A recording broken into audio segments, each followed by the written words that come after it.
Well, the superstar guest appearances continue to roll on, and we have one of the greatest, one of the bestest, one of the coolest, one of the urinatingest people out there in these social media streets.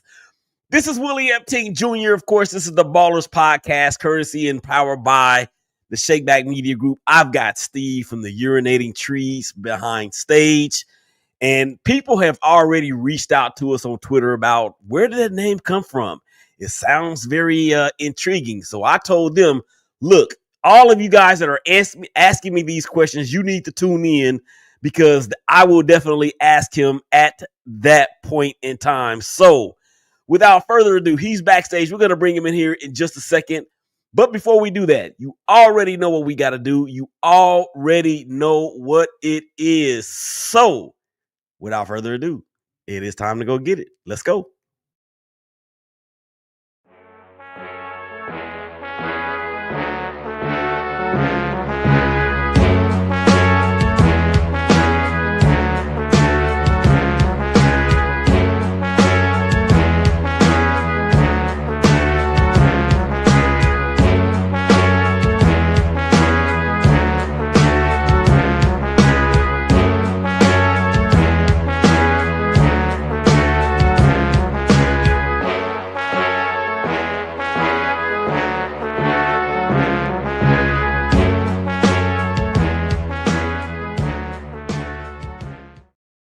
Let's go ahead and bring him on in here.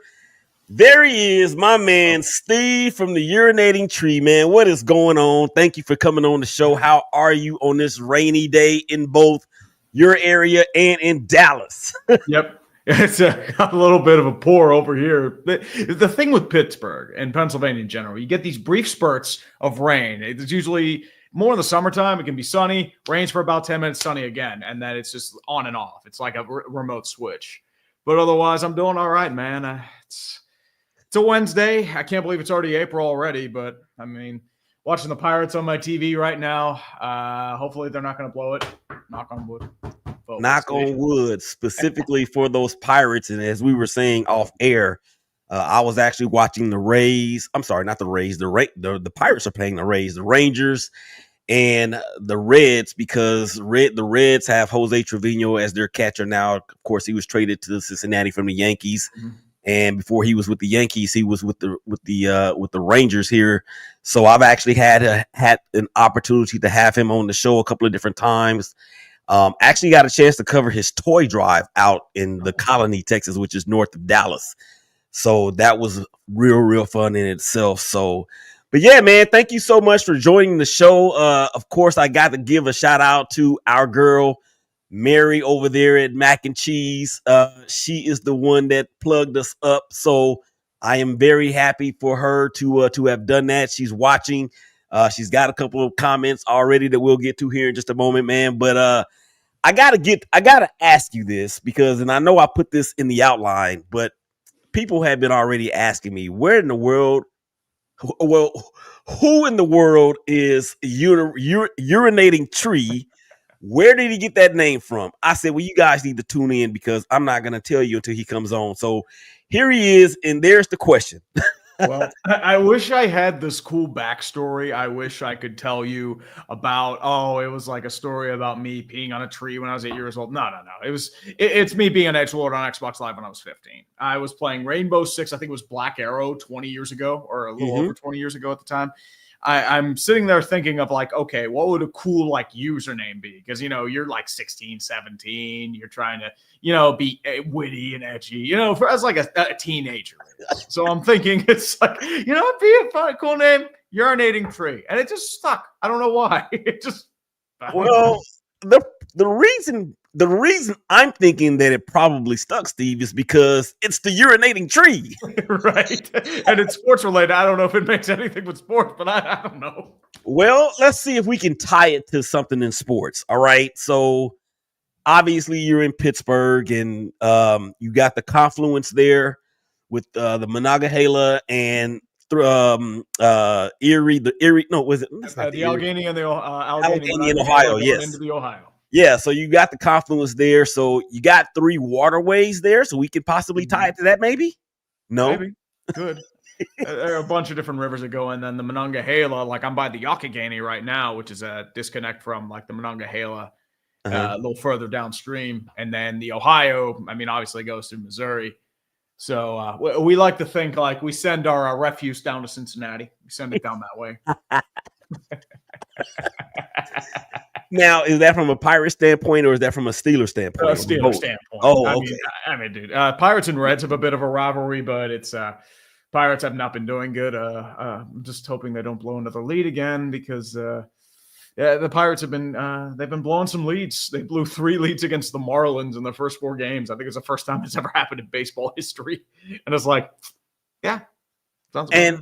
And speaking of that, because I saw where the Marlins, those 3 games that you talked about, those were all walk-off wins for the Marlins. Yep. How One was crazy a is walk-off that? wild pitch. Yep, it's as I said, it's an openly tanking team in the Marlins, and like there wasn't much enthusiasm around here about the Pirates to begin with because they really didn't do much in the offseason. I mean, they've had an issue with their RSN where they have had to combine forces, and there's a revelation that Nuttings is actually losing money on the Pirates now because of that deal. But the reality is they were bringing in 1-year stopgaps. We have Tommy Pham hitting cleanup today, so that's it's not good. I mean, our first baseman is Spencer Horwitz. He's been hurt since spring training. Paul Skeens, we're just waiting for the moment when he's traded. That's the reality of it. Yeah. Which sucks. He's a tremendous pitcher. I hope to see him live in person someday. But as I said, it's just when at this point it's like, oh great, okay. Yeah, I hear you, man, and I'm an A's fan, so I feel your pain. Dude, I mean, it's not looking good. I mean, they've had a lot of issues in their Sacramento debut too. Like their radio feed kept blacking out. They couldn't even sell at their stadium, I believe, up there. Well, it was a packed house. I don't know if it was an actual sellout, but one of my colleagues, I shouldn't say colleagues, one of my friends, I guess, social media friends on on Instagram, she actually had a picture of the stadium, and it was the opening day, of course, and it seemed to have a lot of people. I can tell you this much. There were more people at that opening day game in Sacramento than there has been in Oakland for the last probably 10 years, except for the last game in Oakland where they beat the Rangers on that last day at Oakland Alameda County Coliseum. So I don't know if it was a sellout, but it was that. And then last night, of course, the A's lost to the Cubs, and Seiya Suzuki hit a 3-run bomb in that game. That guy, man, I thought he was going to be Rookie of the Year when he first came across the pond. He did have a tough rookie year, but he kind of bounced back in year 2. And I actually thought that the Cubs were going to do something last year. I actually picked them to win the division. Same. I thought they would do well too. They just were massively disappointing. I couldn't tell you.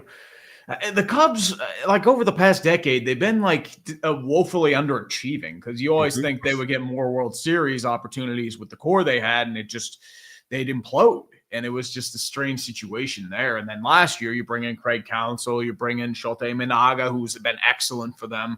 You know, Cody Bellinger coming off an MVP caliber season again, and then there's just nothing. And now you're at the point where, okay, Kyle Tucker might be an overpriced rental if you can't get an extension with him. And then what happens with him? Yeah, if they don't at least put something together this year, which they haven't really given us any real indication that they would. But if they don't, he obviously, in my opinion, is going to probably end up with either 1 or 3 teams like everybody else does. Yep. It's a situation where, I mean, I feel like a lockout's inevitable in 2027. And not just because of like the disparity that haves and have-nots, it's because of the RSN situation. So many teams have lost their RSNs. They're losing money, or they've lost significant chunks of their revenue.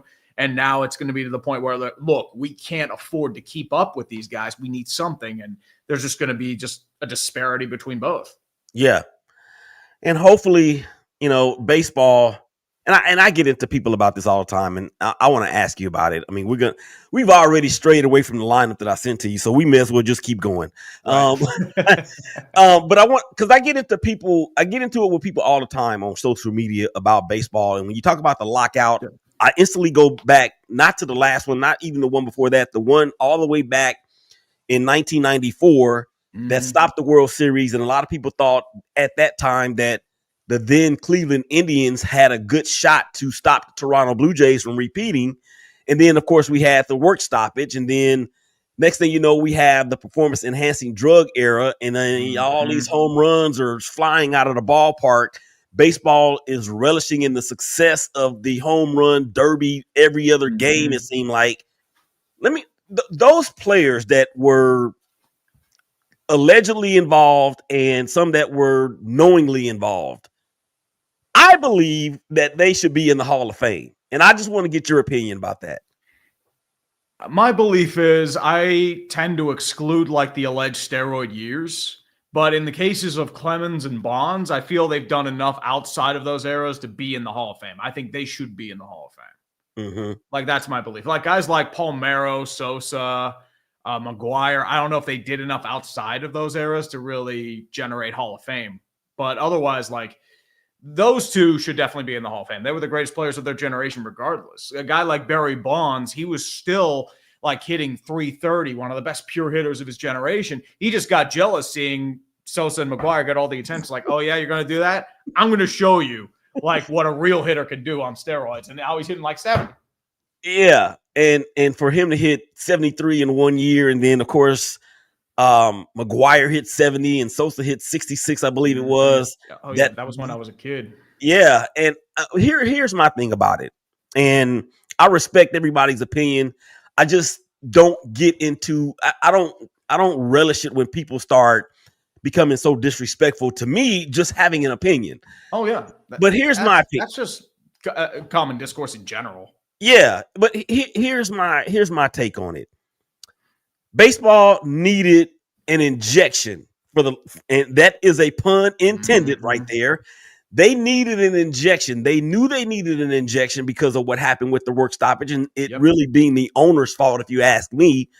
And the game was not as it wasn't as nearly as appealing as it was probably in the early 90s to the late 80s and even into the mid 80s for that matter.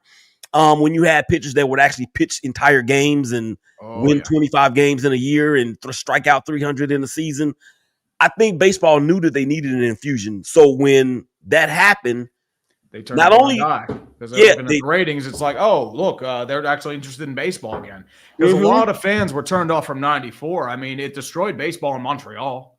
Yes, there were a couple other cities that had issues too, like the Yankees were looking to compete for another World Series. You mentioned the Indians had a good chance of doing something there. The Braves were in the fight. Like, it's just a lot of storylines will never be known. Yeah, and that's why I say, since baseball turned a blind eye to it, that's just the tip of the iceberg for me.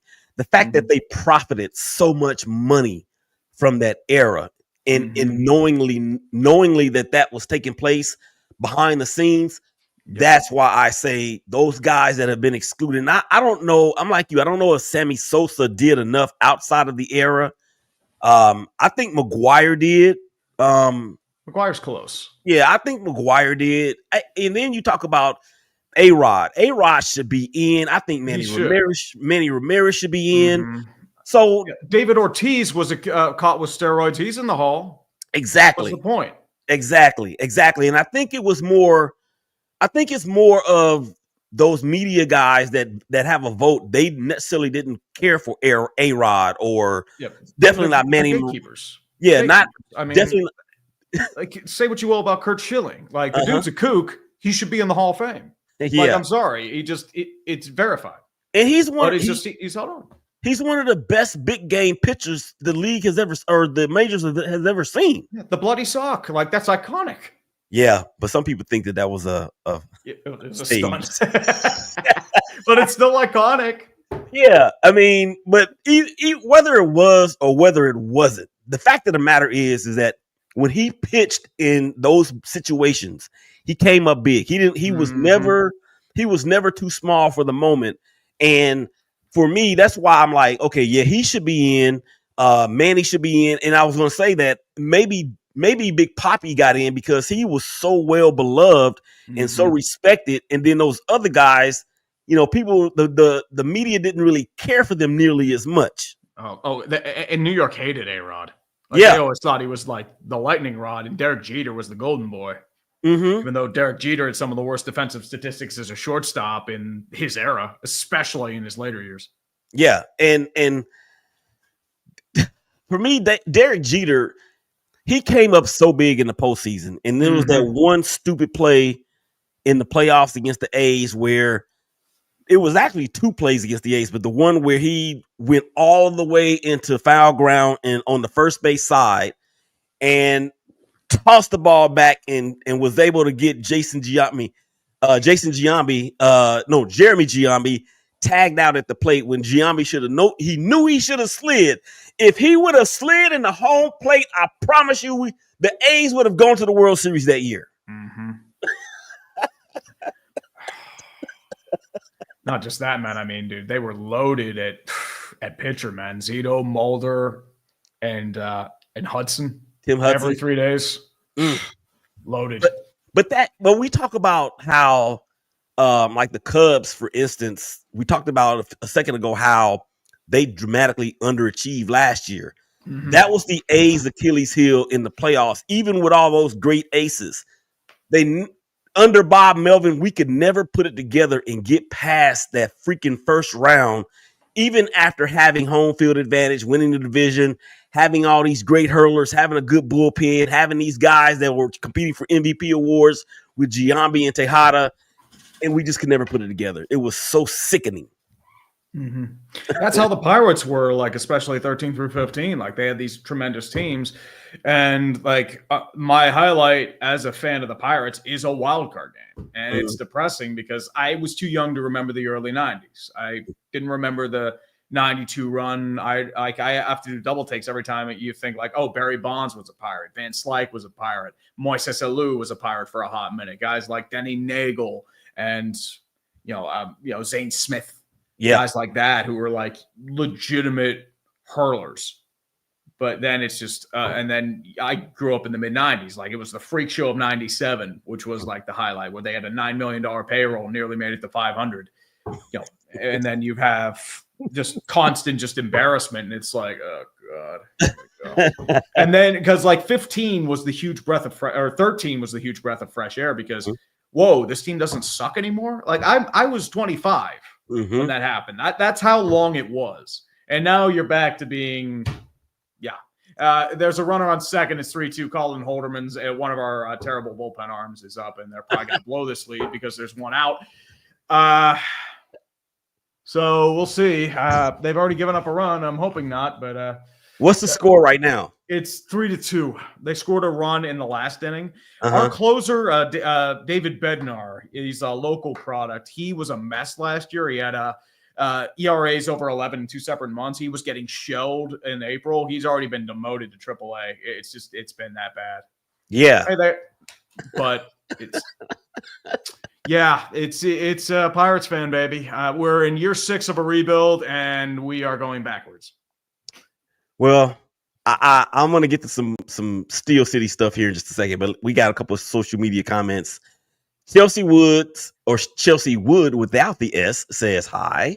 Hi, Chelsea. And then she says, "You're amazing, Tree." Thank you, Chelsea. Appreciate it. And hi from the Mac and Cheese podcast. Okay, I haven't met Chelsea.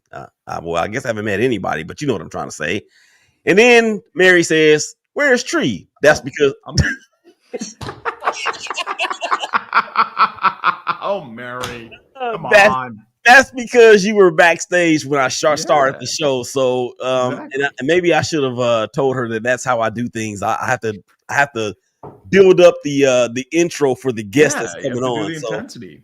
Yeah. Then she says, "Hi everyone. I hope everyone is having a great day and have a good show. I hope we're having a good show, and I hope you guys are enjoying it." Yeah, keep on dropping your comments, man. We're gonna get to that. We'll get to all of them. Hi, Tree from the podcast crew again. Absolutely, Mary. Then she wants to tell us that her computer is muting the live stream. Hmm. I don't know where she. Oh yeah, she's in Florida. So, DK Metcalf. Oh wait, this is a baseball show. No, actually, this is not just baseball. We just started out with baseball, but we're gonna get to some football here in just a moment. Absolutely. So stay tuned. And then I am sending everyone over. LOL. Yeah, bring them over, man. We love it. We love it. Come on. So, so let's just go ahead and get. I'm gonna steer the car back to the outline, if that's okay. Absolutely, man. Do what you gotta do. Yeah. All right. So since we're talking about baseball, I do want to ask you, what is the one thing that made you fall in love with baseball, and then of course with the Pirates? I would say, honestly, just going to games at the old Three Rivers Stadium when I was a kid. Just like I was always a fan of sports growing up, football, hockey, baseball, more or less the big three around here, even though the Pirates weren't good. I mean, you don't care about that when you're 5 or 6. It's just the experience of going to the old Three Rivers. And I know we were talking about Oko back in the day, or like a few minutes ago. I was actually at their Coliseum 3 years ago, I believe. But it was like it gave me that throwback to Three Rivers, like that big concrete, like circle shoebox, one size fits all. It's like it took me back. It's like, yes, it takes me back to when I was a kid. It's shown its age, but I mean that's how Three Rivers was, man. You weren't there for the experience. I mean, you were just there for the baseball. Yeah, and you're right, because Three River Stadium, the Vet, Oakland Alameda County Coliseum, all Riverside those Stadium. Yeah, Riverfront Stadium, all those stadiums that served as dual venues for the football team and the baseball team. We're never going to see that again. Nope. We're never, and it's probably a good thing too, because the way that the track or the turf or the field gets so torn up from either sport, really. And then when you have the crossover or the overlap between football and baseball season, when you got the dirt from the infield on the football field, I know Oakland was the last of the venues to actually do that. So it is tremendous to see where everything has come from a venue standpoint. And even here in Dallas, where like it was the old Arlington Stadium before they renamed it Global Life Park. Now they have Global Life Field where the retractable roof is and everything's going on there. And the All-Star game being here, the World Series being here during the COVID season was tremendous. All right. So, yeah, I feel that, man. I feel the same way when it comes to my A's. It was the exact same story. My dad actually played semi-pro ball and knew a lot of those players from back in the day. So that got me in love with the sport of baseball as well. All right, let's keep on rolling on because time already is flying by. Oh, yeah. And yeah, so the player that was formerly with the Buccos who betrayed you by going to another team. And I should have caveated this by saying you cannot select Barry Bonds, but it's up to you. I was too young to remember Barry Bonds. That's the thing. Okay. The thing is, as a Pirates fan, you kind of understand that players like betray because usually they would trade them or they would move on because of contract concerns. That's why you wouldn't really get attached to guys for the most part because you realize the team was bad. Once they got too expensive, they'd move on. Guys like Jason Bay, they would move on. Brian Giles, he was really good for the Pirates, but he had to move on because they were willing to shed payroll. I'd say the one that stung the most, though, was Aramis Ramirez. He was 25. They were trying to shed payroll in 2003, and they ended up trading him in what's considered one of the worst trades in baseball history. It was just a deliberate cap dump. It was him and Kenny Lofton, who I still have a hard time believing was a Pirate at one point because of just like depressed salaries. But they traded them to the Cubs for some rubbish. It was Bobby Hill, who was a former top prospect, never panned out. Jose Hernandez, who struck out like crazy even during those times. And a AAA pitcher who got cut in a month. It was terrible from day one. And then you see Ramirez keep raking against the Pirates for over a decade. And it's like, oh, great. Yeah, he was a pretty good doggone player, Ramirez. I didn't realize, like you said, Kenny Lofton was even with the Pirates because of his heyday with the Indians. Oh, yeah. The 2003 team was weird. You had a bunch of veterans brought in because of, I think the depressed salaries. It was Reggie Sanders, who actually did really well with the Pirates. Matt Stairs was with the Pirates for a hot minute. And Kenny Lofton. Yeah, Matt Stairs once played with the A's as well. Yeah, and I think he went from the A's maybe to the Cubs. I'm not mistaken. I know he back was then. with the Royals for a hot minute. He had that stint in San Diego. I think he started out in Montreal, if I remember correctly. And then he had that, that big World Series home run with the Phillies in 08. Mm-hmm. Yeah, that team was Ryan Howard and Yep. Chase those Utley, Chase Utley, Cole Jimmy Hamels, Rollins, all those guys, man, they were terrific. Flying Hawaiian. Mm-hmm. Mm-hmm. All right, so here's the next question. In contrast, name a player that came to Pittsburgh that brought you the most joy. And let me say this. Let me preface it by saying this. It could be football, it could be baseball, or it could be hockey. Ooh. I mean, because it's tough because there's so many different options you can choose. I mean, Sidney Crosby when he was drafted with the Penguins, Mm-hmm. I'd probably have to go with Polamalu, especially after his second year. He was a special player to watch, especially him just screaming past offensive lines and just diving and destroying plays. Like he was a specimen in his heyday. Yeah, and when you talk about that Pittsburgh defense with Polamalu and Ryan Clark in the defense, man, I did not realize how Ryan Clark used to just play with reckless abandonment out there. Oh yeah, I mean, Yeah. and this was even after he nearly died after playing a game in Denver. They had to take out some like 2/3 of his intestinal tract or something. Yeah, But and then he was still playing with a band. He just couldn't play in Denver anymore. yeah. That was not only scary and crazy, but it just was a testament to how that if I'm not mistaken, Ryan Clark was an undrafted player, I and mean, I'm trying to think. I'm not sure. I know he was a Redskin mm, before he signed with the Steelers. I'm yeah, not sure, like if he was undrafted. He might have been. I think he was undrafted, and whether it was undrafted or in the later rounds, the way that he So played was an exact uh, mirror, if you will, or reflection of where he was in terms of either being an undrafted free agent or being drafted in the later rounds. So I know he won a Super Bowl with you guys back yep, in with 09. And yeah with you the were right. 09. He was undrafted. He actually started with the Giants. Yeah, and he hates the Giants organization to this day.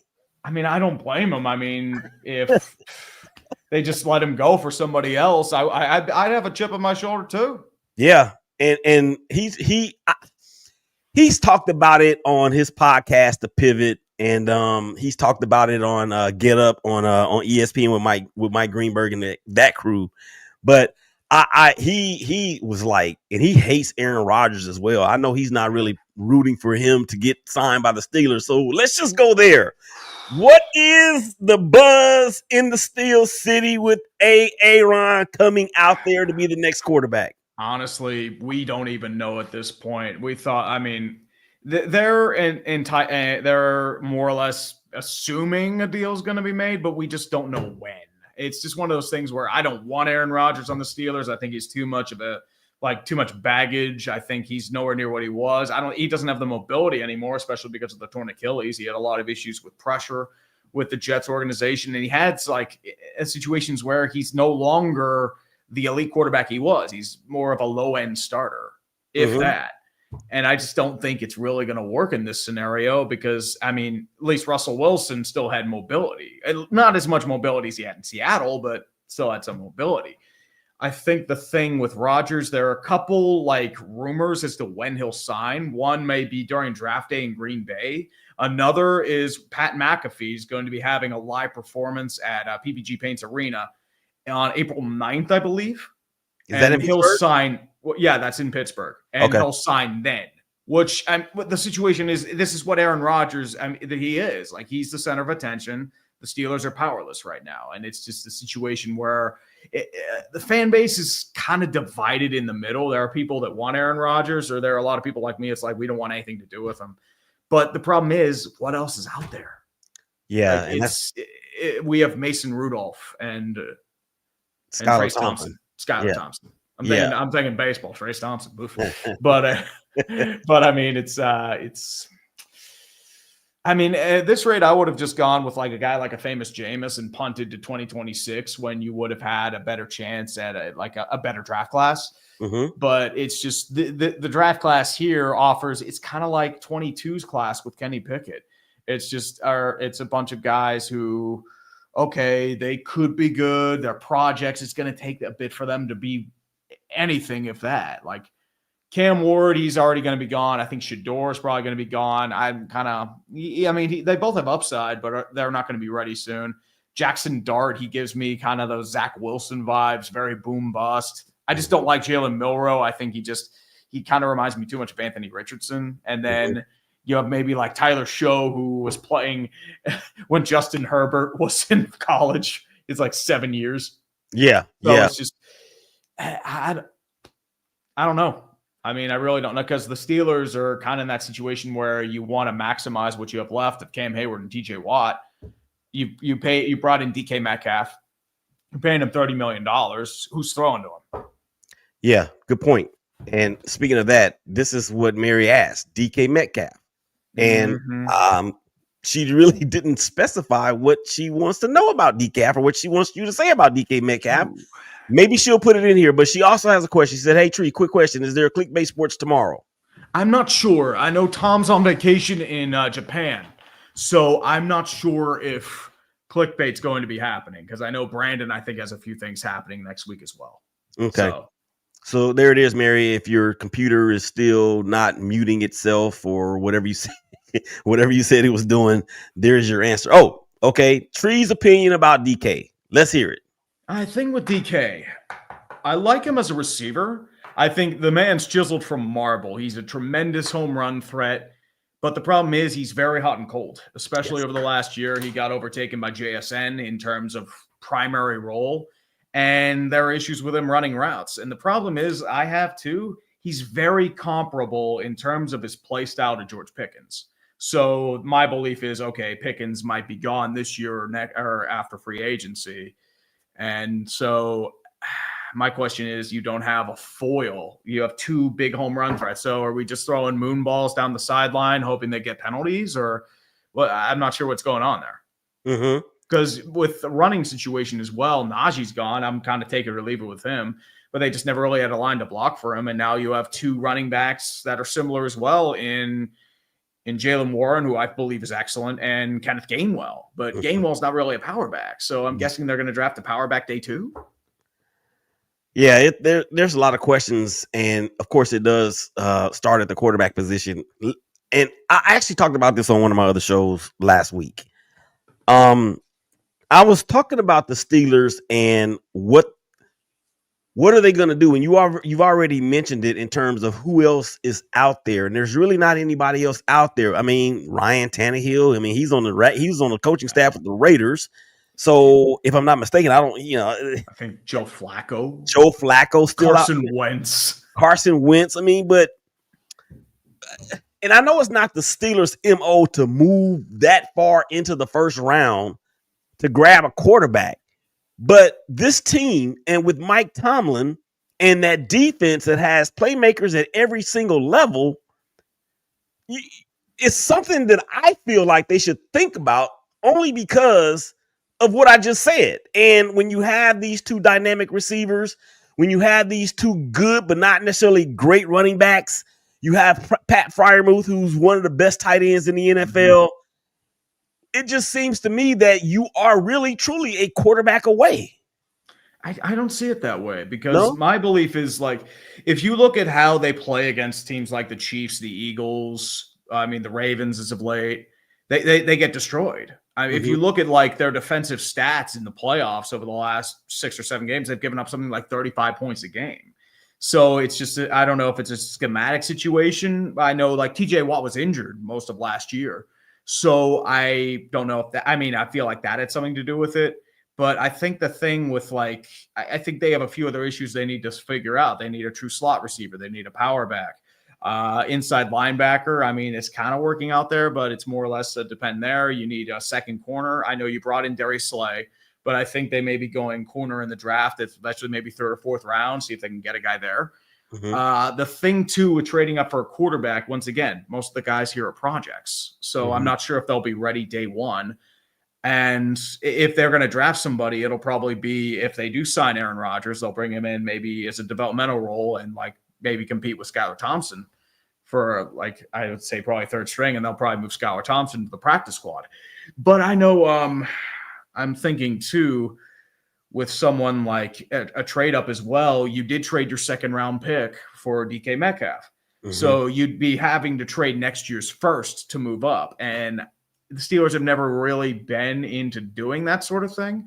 The last time they did that sort of move was for Minkah Fitzpatrick, which did work out, but that was for an NFL-ready player. That wasn't for somebody as like in terms of draft position.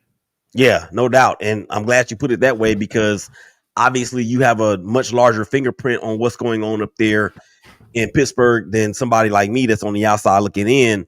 And if they do sign Aaron Rodgers, okay, if they do sign, and look at Aaron Rodgers' numbers from last year. And I know everything does not always revolve around statistics, but the numbers are what they are. He had 28 touchdown passes last year in probably the worst coaching situation that we've seen in any sport in recent memory.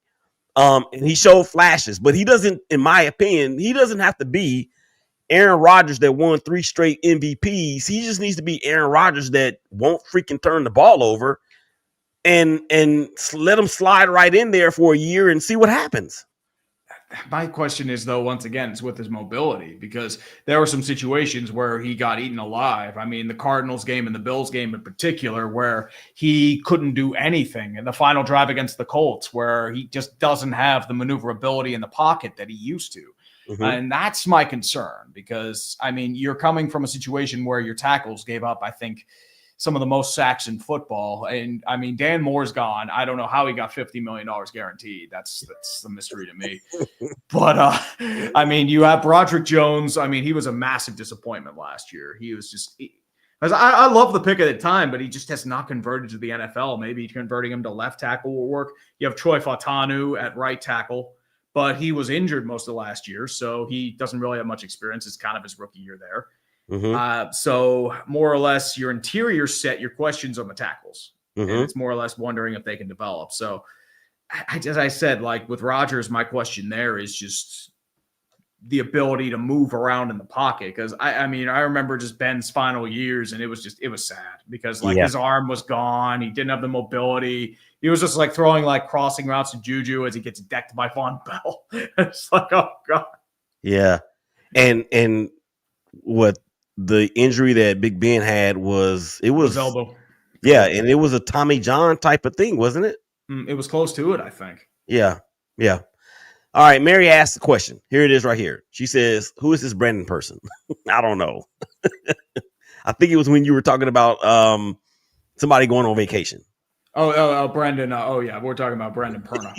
Okay. That's Good Sports. I mean, one of the guys we work with. I think she's being like sarcastic. I think she is too, because she said LOL on the end of it. Yeah. And then she says, who is this Aaron Rodgers, not in NFL terms? Ooh, I would say probably the devil you're trying to make a deal with. Yeah, it's crazy. And I saw Mike Tomlin's interview the other day, and that guy, he knows exactly how to deal with the media. And if he ever decides that he wants to be a media person, I think he would be fantastic at it. I think too. I think he's probably, it wouldn't shock me if he ends up going to Fox in the future to replace Bradshaw or Jimmy Johnson. Yeah, because Jimmy Johnson has retired. Mm-hmm. I mean, Bradshaw's got to be close too. Yeah, Bradshaw is he's probably pushing 76 years old. Yeah, but he has not been good the last couple of years. It's obvious he's lost a step. So give us an update. What we looking like there with the Pirates and the Rays? Well, it's 4-2 Pirates. We have our ninth inning guy, Dennis Santana, out to close now. I mean, Holderman did give up a run, but they got out of the jam. They got an extra run on a sacrifice fly by O'Neal Cruz. 1 out, 1-2 count on Unior Caminero, who is one of their top prospects. So we'll see here. Santana sets at the belt. Caminero ready. Lines, deals. It's a ground ball to the shortstop. Easily picked up by IKF. Gently throws the first with the second out. Let's go. They actually won a game. One out away. That's good. My thing is too, like, I know, like, I wanted the Rays to move back to Tampa, but there's something ironic about the Rays playing in the Yankee spring training facility. Yes, because of the hurricane damage from last fall, or late last fall and into the winter. That was crazy. All right, apparently they want to rebuild it, and the St. Petersburg deal's off now, and it's just it's a mess. Yeah, you remember last year or maybe the year before that, they were talking about them playing half their games in Montreal and the other half in Tampa. Yep, they nixed that. Baseball realizes like, wait, this isn't going to work because the problem is with Montreal, with how they got screwed over by baseball back 20, 30 years ago, the only way that they were going to accept baseball is with the Expos in a new stadium. Like, not a part-time. It wasn't going to work. No doubt. And that Montreal Expos teams with Larry Walker, Tim Raines, and all those guys, before Pedro went to the Red Sox.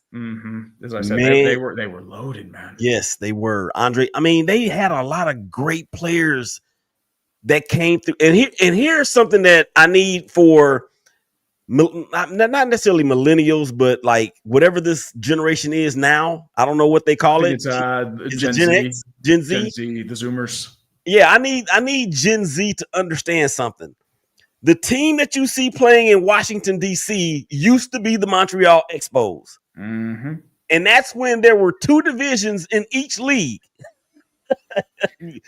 Steve, you might not remember that. I remember 3. I don't remember 2. I was a little too young for that. I mean, before our time, too, Washington had 2 franchises named the Senators. They're now the Twins and the Rangers. That is very correct. That is very correct. All right. I got a couple more questions. We got about 10 minutes left to go in the show, man. I so appreciate you being on. Again, we got Steve on with the Urinating Tree. Thank you guys out there for checking us out on Facebook, LinkedIn, YouTube, Instagram TV, and of course, Twitter. And Mary has another comment here. She says, it's so bad here in Tampa, close to it. Yeah. And the fact that they nixed the deal for the new stadium, they kind of reminds me of what happened in Oakland because they had a bunch of deals fall through.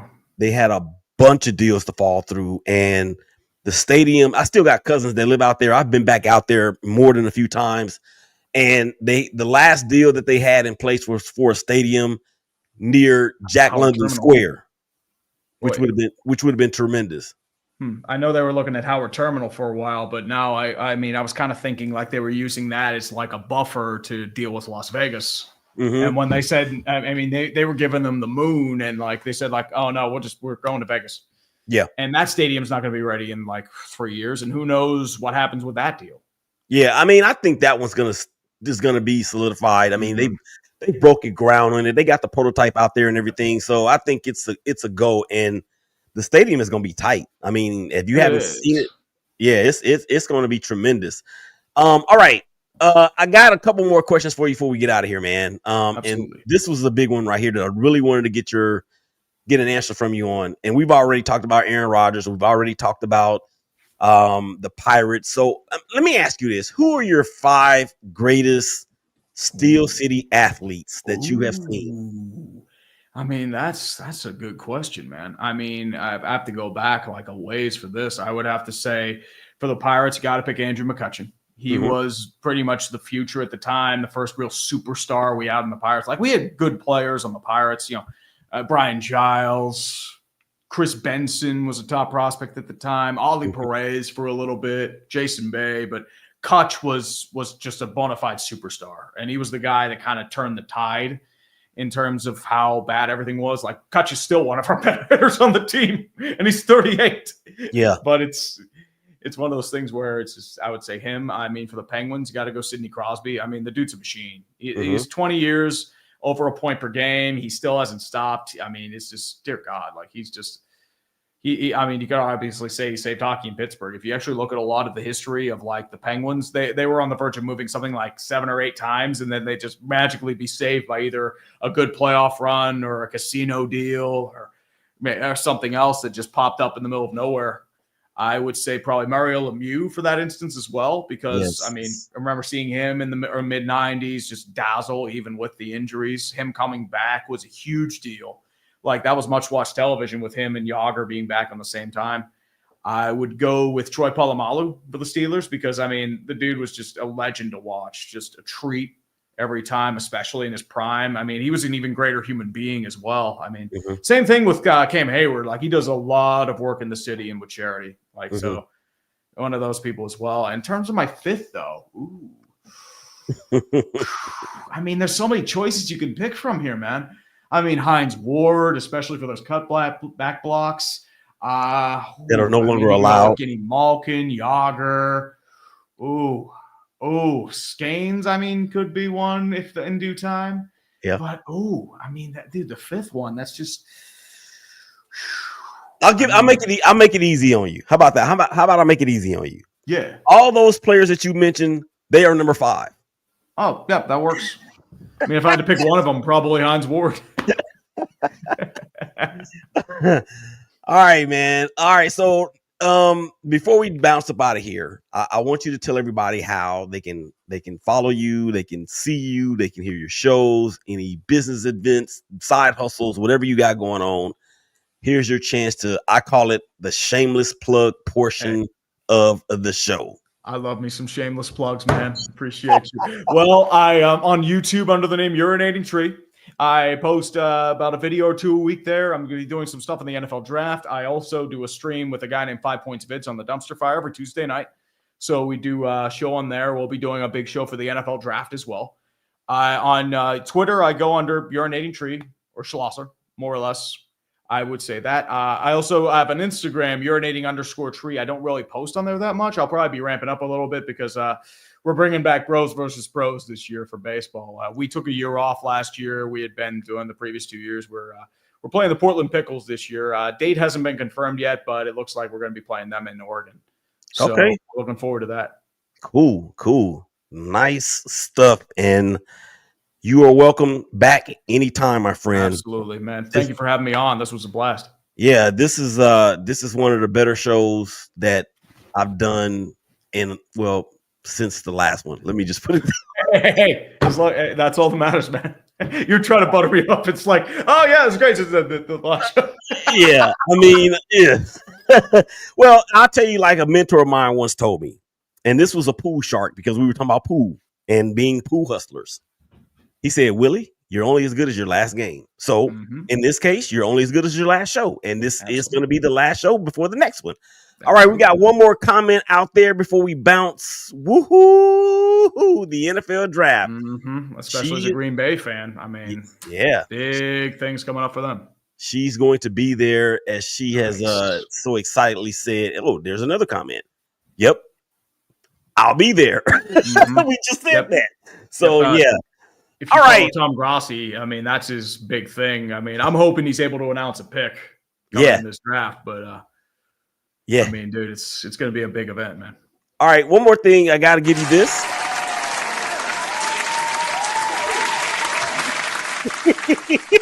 For being on the show. And then, of course, I got to pay the bills. We have a sponsor that needs to take care of that we need to make sure we play this. So, here we go. Ladies, life can get overwhelming, but you don't have to navigate it alone. At Don't Jump Life Coaching Solutions, we specialize in helping women like you to regain clarity, confidence, and control. I'm Patrice Epting, a certified life coach, here to walk alongside you through life's toughest moments. Whether it's relationships, mental health, or building a stronger mindset, together we'll create a plan tailored just for you to step into your best self. Take the first step today. Visit Don't Jump Life Coaching Solutions by calling for your free consultation at 469-358-5241. You're strong, capable, and deserving of the life you dream of. Let's make it happen together. Visit Don't Jump Life Coaching Solutions by calling for your free consultation at 469-358-5241. Whether it's relationships, mental health, or building a stronger mindset, visit Don't Jump Life Coaching Solutions by calling for your free consultation at 469-358-5241. Don't Jump Life Coaching Solutions. Yes, thank you. That is my beautiful rib, Patrice. Thank you for that so eloquently put together commercial. All right, Steve, any final thoughts before we get up out of here, man? Well, Pirates won, so raise the Jolly Roger. Hopefully not the last time it happens this week. So I'm looking to go to the game on Saturday, but I think it's going to get rained out. I mean, there's a lot of rain coming in Pittsburgh over the next few days. So yeah, and be safe, man, because I saw Ginger Z on ABC this morning, Good Morning America, and she talked about how there's going to be a line that's going to be moving through here and through where you are. Yep. And then after that, there's going to be another line that's going to have a whole bunch of rain with it. So make sure you be safe, man. Make sure you be safe. Yep, definitely. You too, brother. All right, I appreciate it. All right, guys, we are going to wrap this thing up for the urinating tree. This is Willie. I'll make sure y'all take care of each other. Y'all hug each other. Y'all love each other. I promise to be all right. Well, I'll get real soon. Freak me out.